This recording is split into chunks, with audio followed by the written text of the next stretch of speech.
mantan manajer Manchester United, Alex Ferguson, dan mantan bos Arsenal, Arsene Wenger, menjadi manajer pertama yang masuk ke dalam Premier League Hall of Fame. Kedua manajer itu bersaing sengit pada tahun 1990-an, memenangkan 16 gelar papan atas Inggris di antara mereka. Ferguson, 81 tahun, adalah manajer tersukses dalam sejarah Premier League, membawa Manchester United meraih 13 gelar, sementara Wenger memenangkan kompetisi tersebut 3 kali bersama Arsenal, termasuk tak terkalahkan di musim 2003-2004. Ferguson, yang mengelola United selama lebih dari 26 tahun, memenangkan gelar Liga Premier Perdana pada 1992-1993, untuk mengantarkan kesuksesan Liga pertama Setan Merah sejak 1967. 6 pemain di bawah Ferguson juga masuk ke dalam Hall of Fame Liga Premier.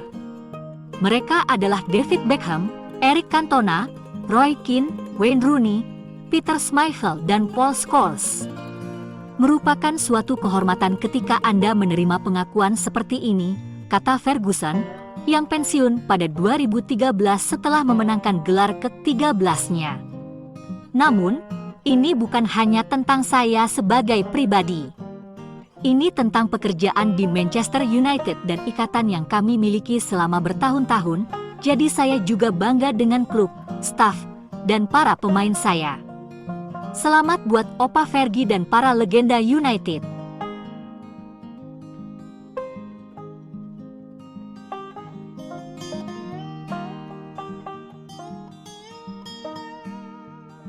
Salah satu permata sepak bola Eropa, gelandang Lorient, Enzo Levy, menyatakan niatnya meninggalkan klub musim panas ini.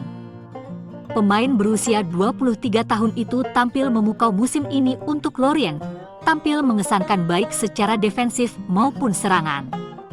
Levy mencetak 4 gol dan 5 assist dalam 28 pertandingan. Seperti biasanya, Setan Merah langsung dikaitkan untuk menggaetnya. Padahal Leicester yang duluan menargetkan Levy saat Youri Tielemans dipastikan pindah.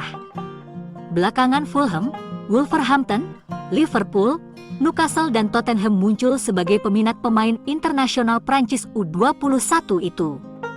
Apakah niat Manchester United berasal dari sang pelatih? Sayangnya tidak. Potensi yang ditunjukkan Levy justru menarik minat pendukung Setan Merah. Mereka mendesak klub memonitor sang gelandang muda. Alih-alih keluar duit segunung demi Jude Bellingham, menggaet Levy rasanya lebih masuk akal. Levy berada di urutan ke-6 di Liga Prancis dengan 59 umpan kunci, 10 lebih banyak dari Neymar.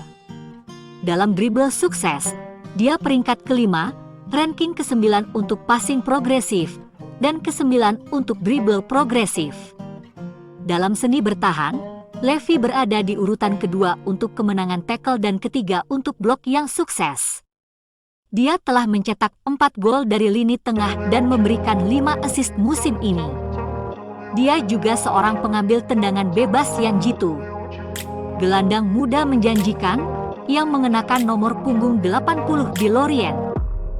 Hanya memiliki 1 tahun tersisa di kontraknya, dan berbandrol hanya 15 juta euro.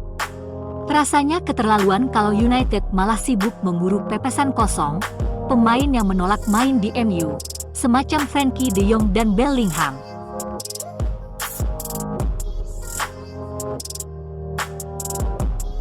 The Athletic melaporkan bahwa kiper David De Gea telah menolak tawaran kontrak awal Manchester United.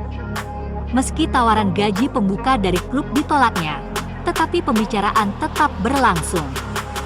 Pemain Spanyol itu bertekad mengakhiri karir di Old Trafford setelah lebih dari 1 dekade di Manchester.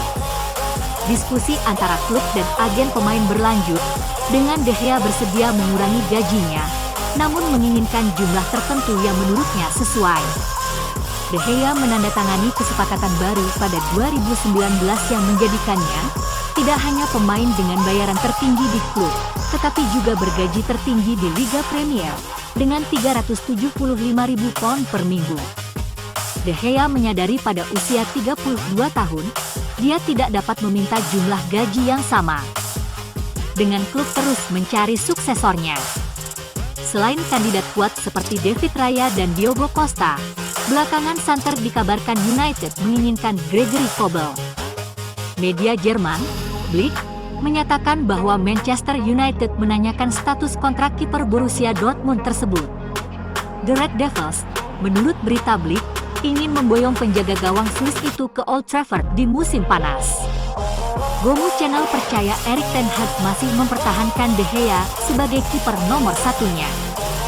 Musim depan ia pasti mencari kiper pelapis dengan dana murah, mengingat sulit menggeser posisi De Gea. Selain itu, Ten Hag butuh dana yang ada untuk membeli pemain yang sangat dibutuhkan seperti striker dan gelandang. Jadi, kiper bukanlah posisi yang akan menelan dana besar. Lupakan saja menggait Raya atau Costa musim depan.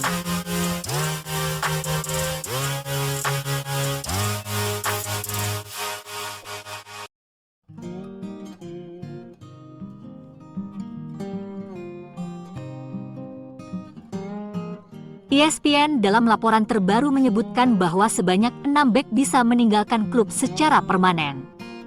Manajemen mencoba mencari dana untuk memberi Erik ten Hag anggaran belanja besar. Status pinjaman juga dirancang untuk beberapa pemain yang dianggap bisa berkembang lebih jauh. Selain bek, pemain yang banyak diincar klub lain dan berpotensi menghasilkan uang juga pasti dijual. Scott McTominay, misalnya, menjadi target utama Newcastle.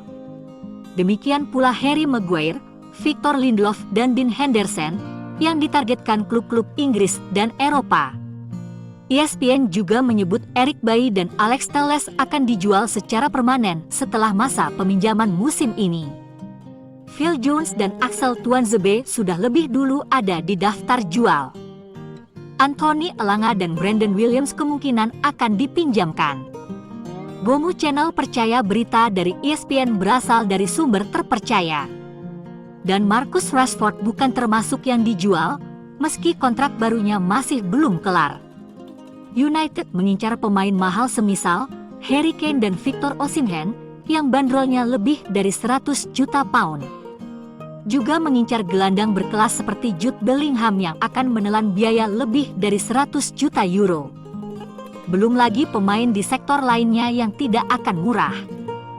Kami berpendapat bahwa Setan Merah harus menjual dengan cerdas dan mendapatkan uang sebanyak mungkin dari semua pemain yang tak masuk rencana sang manajer.